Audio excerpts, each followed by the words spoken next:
Use protection when handling inks, as they are corrosive. Turn off and unplug the printer before handling any components. We will need a screwdriver, a syringe, a bag, and the new damper. First, we center the printhead carriage.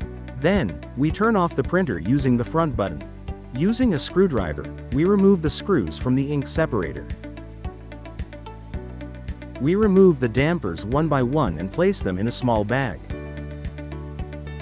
Now, we remove the damper we want to replace and disconnect the tube. We cut the tip of the tube. Next, we install the new damper. Using a syringe with a needle, we remove the air. We reinstall the damper. We reinstall the rest of the dampers.